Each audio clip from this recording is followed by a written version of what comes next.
இன்னாருன்னு சொன்னால் புரியுமா? அது கொஞ்சி கொஞ்சி பேசுறது கண்ணில் தெரியுமா?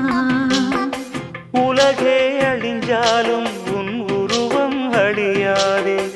உயிரே பிரிஞ்சாலும் உறவேதும் பிரியாதே. உண்ணாமல் உறங்காமல் உன்னால் தவிக்கும் பொண்ணு மணியின் நெஞ்சுக்குள்ளே இன்னாருன்னு சொன்னால் புரியுமா? அது கொஞ்சி கொஞ்சி